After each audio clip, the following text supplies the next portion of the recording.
Study for PCS exam पर मैं दास sir आप सभी का एक बार फिर से बहुत बहुत स्वागत करता हूं। दोस्तों, जब आप तैयारी करने बैठते हैं ना तो सबसे पहला क्वेश्चन आता है कि क्वेश्चन कहाँ से आ रहा है, कितना पढ़ लेने से काम चल जाएगा, है ना।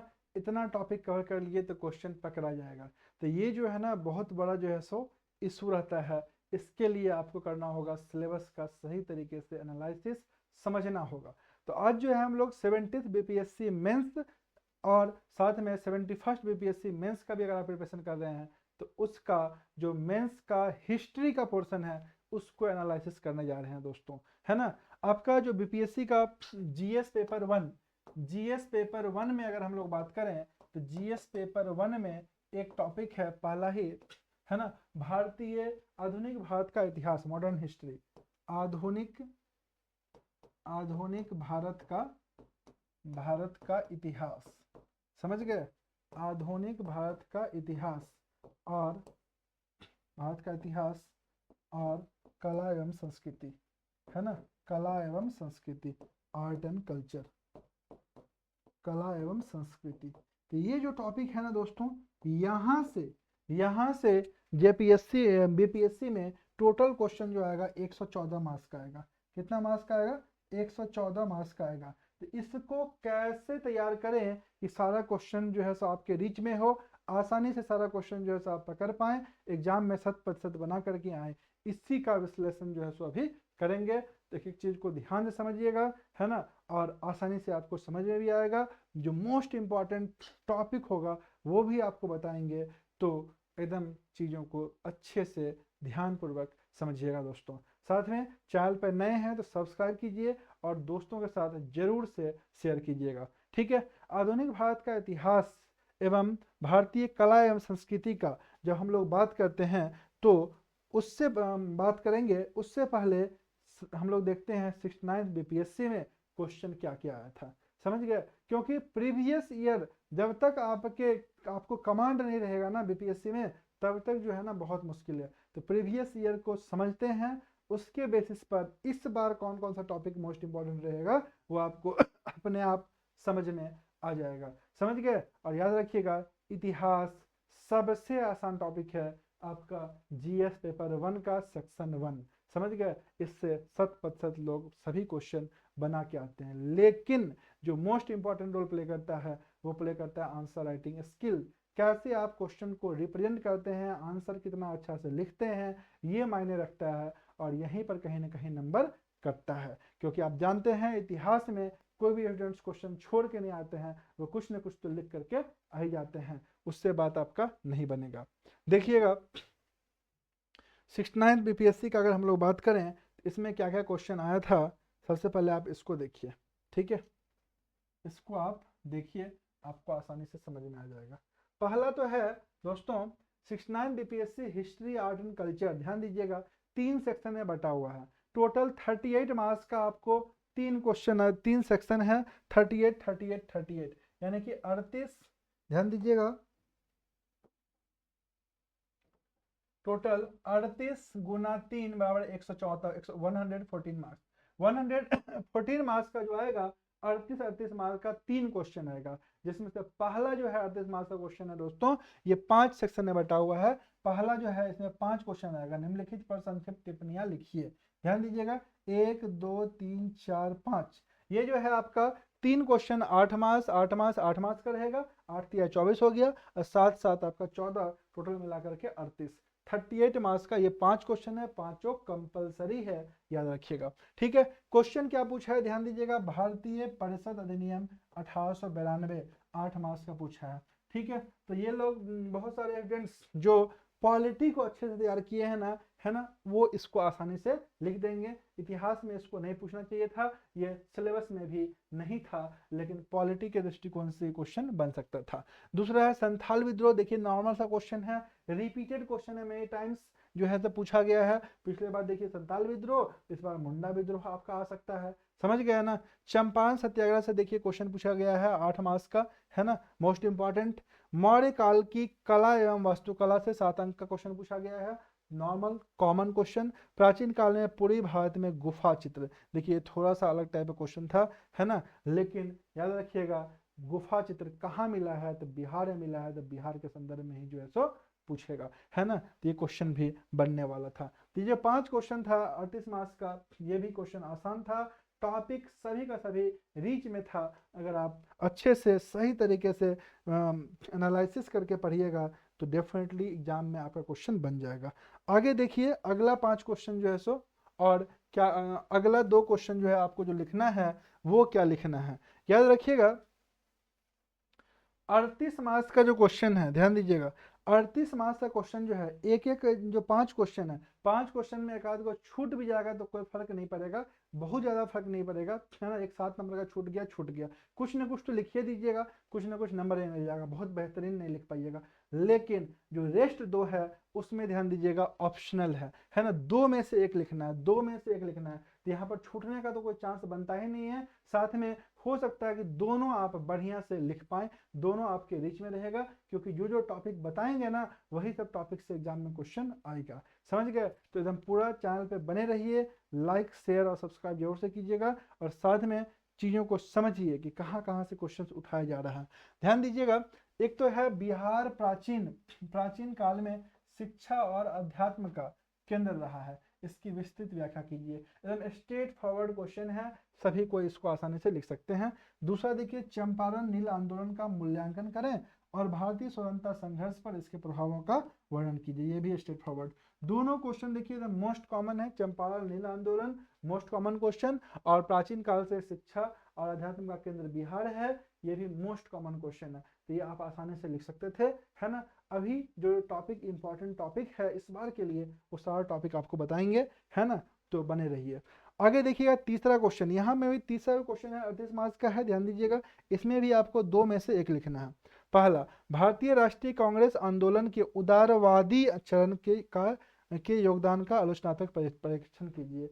उदारवादी, है ना, उदारवादी लोगों को आलोचनात्मक परीक्षण करना है ना। दूसरा क्या है, बिहार में आधुनिक शिक्षा के विकास और इसके प्रभाव, आधुनिक शिक्षा के विकास और इसके प्रभाव को रेखांकित कीजिए, ठीक है। तो ये देखिए, ये भी क्वेश्चन ये भी क्वेश्चन, दोनों क्वेश्चन कॉमन क्वेश्चन है, मेनी टाइम्स रिपीटेड क्वेश्चन है ना। इस तरह क्वेश्चन का आंसर अगर आप नहीं लिख पा रहे हैं तो इसका मतलब ये है कि आप सही तरीके से तैयारी नहीं किए हैं। दोस्तों, ये था 69 बीपीएससी का क्वेश्चन। अब हम लोग देखने जा रहे हैं हम लोगों को जो भी प्रिपरेशन करना है उसमें कौन कौन से टॉपिक को विशेष रूप से ध्यान देना है, उस टॉपिक पे हम लोगों को एकदम अच्छे से पढ़ना है। तो वो टॉपिक कौन कौन सा है जिसको पढ़ लेने से एग्जाम में क्वेश्चन पूरा बन जाएगा, है ना। तो ध्यान दीजिएगा, वो जो टॉपिक सब है वो टॉपिक को हम लोग कुछ ऐसे कैरेक्टराइज कर सकते हैं, है ना।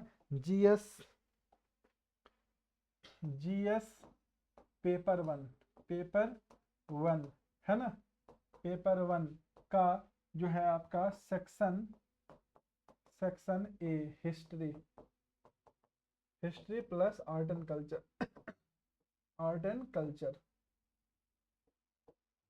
है ना, history plus art and culture. ध्यान दीजिएगा, इसमें हम लोगों को जो सबसे पहला मोस्ट इंपॉर्टेंट टॉपिक है वो है कला एवं संस्कृति। कला एवं संस्कृति में क्या क्या पढ़ना है, याद रखिएगा, कुछ फिक्स है। कला एवं संस्कृति में क्या है, फिक्स है ना। आपको बहुत ज्यादा पढ़ने का आवश्यकता है नहीं है। पहला पढ़ लीजिए मौर्य कला को एकदम डिटेल में पढ़ लीजिए। देखिए इस बार 69 में भी आया है, आगे भी आने का चांस है। आप ये मत सोचिएगा मौर्य कला आ गया तो अल्टरनेट पूछ रहा है, अगला बार नहीं आएगा, कुछ रिलेट करके पूछ देगा तो फंस जाइएगा। मौर्य कला पढ़ लीजिए। पाल कला इस बार के लिए मोस्ट इंपॉर्टेंट है, पाल कला को एकदम अच्छे से पढ़िएगा, है ना। साथ में पटना कलम को पढ़िएगा, है ना। और पटना कलम के अलावा मधुबनी जो है पेंटिंग, इसको अच्छे से पढ़ लीजिएगा है ना। पटना कलम, मधुबनी पेंटिंग और पाल कला, ये 3 को एकदम अच्छे से कर लीजिए, है ना। साथ में मौर्य कला को भी दोस्तों देख लीजिएगा। तो कला एवं संस्कृति से आपको 4 टॉपिक बता दिए, इसको एकदम अच्छे से कर लीजिए। क्वेश्चन आपका यहीं से रहेगा, क्वेश्चन पकड़ाएगा एकदम गारंटी है।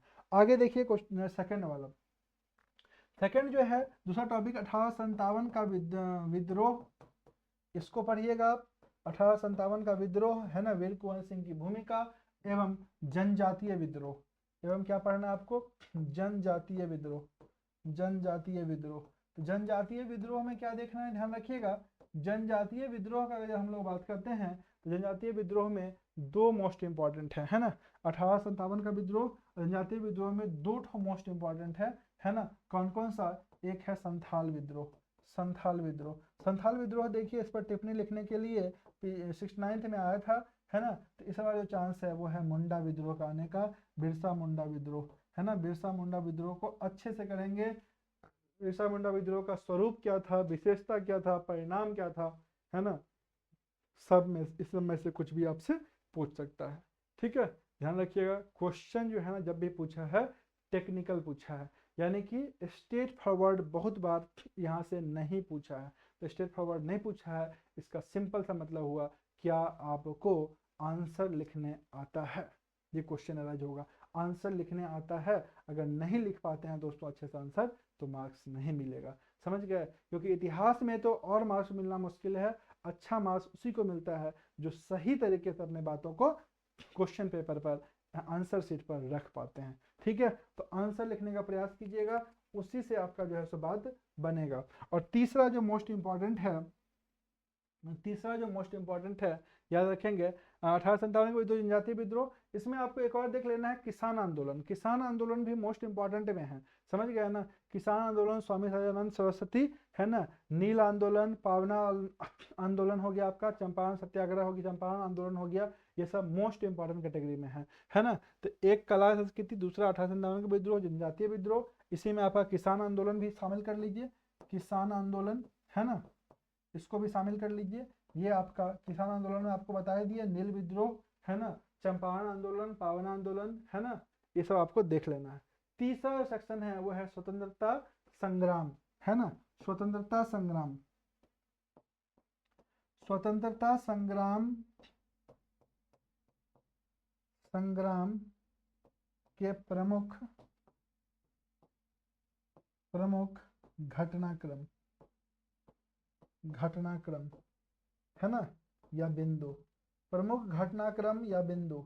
दोस्तों स्वतंत्रता संग्राम का प्रमुख घटनाक्रम पर अगर हम लोग बात करें तो याद रखिएगा राष्ट्रवाद का उदय से लेकर के आपको आगे बढ़ना है ना। उसके बाद जैसे जैसे घटना है सिक्वेंसली सारा घटनाओं को अच्छे से पढ़ना होगा, क्योंकि आधुनिक भारत ही एक है सेक्शन जहाँ से पूछा जा रहा है। इसको एकदम अच्छे से नहीं कीजिएगा तो क्वेश्चन थोड़ा सा लेफ्ट राइट करेगा, आप चौंक जाइएगा, समझ गए ना। तो राष्ट्रवाद का उदय ले लीजिए, उसके बाद कांग्रेस का गठन 1885, है ना। उसके बाद बंगाल विभाजन आ जाइए, उसके बाद स्वदेशी आंदोलन आ जाइए, उसके बाद आपका होम रूल लीग आ जाइए, चंपारण सत्याग्रह हो गया, उसके बाद असहयोग आंदोलन आ जाइए, उसके बाद सविनय अवज्ञा आंदोलन आ जाइए, उसके बाद भारत छोड़ो आंदोलन आ जाइए, उसके बाद आपका व्यक्तिगत सत्याग्रह, भारत छोड़ो आंदोलन। टोटल 10 टॉपिक जो है ना मोस्ट इंपॉर्टेंट टॉपिक है, इस पे विशेष रूप से काम करना पड़ेगा। कौन कौन सा बताएं आपको? राष्ट्रवाद का उदय, उसके बाद घटना कौन कौन, उसके बाद क्या है आपका 1885, है ना, कांग्रेस का गठन, बंगाल विभाजन, स्वदेशी आंदोलन, है ना, उसके बाद आपका होम रूल लीग, उसके बाद आपका चंपारण सत्याग्रह, उसके बाद आपका असहयोग आंदोलन, असहयोग आंदोलन के बाद सविनय अवज्ञा आंदोलन, व्यक्तिगत सत्याग्रह, भारत छोड़ो आंदोलन। तो ये जो टॉपिक है ना 10, ये मोस्ट इंपॉर्टेंट टॉपिक है, इसको एकदम बढ़िया से आप कवर करेंगे। इसके अलावा जो चौथा टॉपिक होगा वो होगा प्रमुख विचारक, प्रमुख विचारक, है ना, विचारक एवं चिंतक, एवं चिंतक। प्रमुख विचारक एवं चिंतक का अगर हम लोग दोस्तों बात करें तो इसमें किसका किसका नाम आता है? इसमें जो मोस्ट इंपॉर्टेंट 3 है वो है गांधी, नेहरू और आपका टैगोर। गांधी, नेहरू, टैगोर का जो विचार था और उसका उनका योगदान था, है ना, इनके भूमिका पर विशेष रूप से आपको ध्यान देना पड़ेगा। इसको आपको डिटेल में पढ़ना होगा, समझ गए। डिटेल में पढ़ना होगा, आंसर राइटिंग के पॉइंट ऑफ व्यू से क्या क्या क्वेश्चन बन सकता है, उसका फॉर्मेशन कैसे करेंगे, ये मोस्ट इंपॉर्टेंट बात है, उस पर आपको काम करना पड़ेगा। सही तरीके से कीजिएगा तो क्वेश्चन पकड़ाएगा भी और आप अच्छे से लिख भी पाइएगा, समझ गए। तो ये 3 देख लीजिएगा। इसके अलावा बिहार के संदर्भ में अगर बात करें तो जयप्रकाश नारायण हो गया, राम मनोहर लोहिया हो गया, सुभाष चंद्र बोस हो गया, ये तीनों पर भी आपको इनका योगदान पर आपको देखना होगा, इसको पढ़ना होगा, ठीक है। इसके अलावा डॉक्टर अंबेडकर के बारे में आप देख सकते हैं, इससे रिलेटेड क्वेश्चन बन सकता है ना। पंडित दीनदयाल उपाध्याय से रिलेटेड भी क्वेश्चन बन सकता है ना। लेकिन जो मोस्ट इंपॉर्टेंट अगर हम लोग बात करें 4-5, तो उसमें पंडित नेहरू हो गया, है ना, टैगोर हो गया और गांधी जी हो गया। ये 3 को एकदम पकड़ के चलिए, है ना। साथ में जयप्रकाश नारायण को भी आप इंक्लूड कर सकते हैं, ठीक है। तो ये चौथा हो गया। अब 5वां सेक्शन जो है वो क्या है आपका, शिक्षा एवं अन्य बिंदु, है ना। शिक्षा से संबंधित जो है तो क्वेश्चन पूछा जाता है, शिक्षा एवं अन्य बिंदु, है ना, कैरेक्टराइज कर दीजिए, है ना। ये 5 सेक्शन पे एकदम काम कीजिए, क्वेश्चन एकदम पकड़ाएगा ही पकड़ाएगा, क्वेश्चन छूटेगा नहीं आपका। शिक्षा एवं अन्य बिंदु में अगर बात करें, याद रखिएगा बिहार में आधुनिक शिक्षा तकनीक का प्रचार प्रसार, है ना, इससे रिलेटेड क्वेश्चन देखिए पूछा भी गया है और आगे भी पूछ सकता है। बिहार में पाश्चात्य शिक्षा का विकास, इससे रिलेटेड क्वेश्चन पूछ सकता है। बिहार में तकनीकी का शिक्षा में क्या विकास हुआ है, इससे रिलेटेड क्वेश्चन बन सकता है। बिहार में शिक्षा एवं प्रेस का विकास, है ना, यहाँ पर शिक्षा एवं प्रेस भी लिख सकते हैं आप, है ना, शिक्षा एवं प्रेस का विकास। तो यहाँ से भी आपका क्वेश्चन बन सकता है। शुरुआत से लेकर के लास्ट तक जो है सो आपको इसमें क्रमबद्ध तरीका से, है ना, बुझेगा पूछेगा बिहार में शिक्षा का क्रमानुसार विकास का विवरण दें, है ना। तो एकदम शुरुआत से लेकर के लास्ट तक एकदम अच्छे तरीके से क्रमबद्ध तरीके से आपको लिखना होगा। तो दोस्तों टोटल 5 टॉपिक आपको बताएं, ध्यान रखिएगा। कला एवं संस्कृति, 1857 का विद्रोह एवं जनजातीय विद्रोह, किसान आंदोलन को भी इंक्लूड कर लीजिएगा।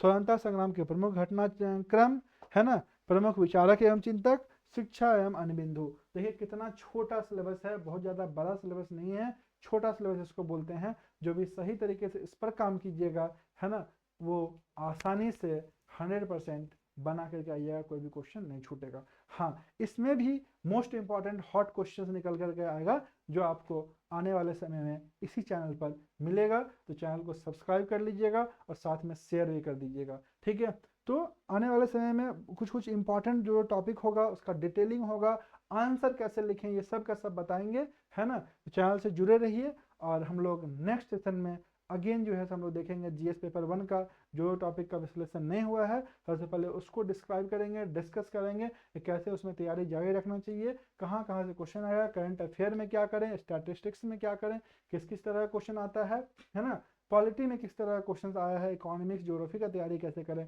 सब का सब हम लोग आने वाले समय में डिस्कस करेंगे। तो दोस्तों चैनल पर बने रहिए, जुड़े रहने के लिए धन्यवाद। Thank you all of you and all the best for your exam. Thank you.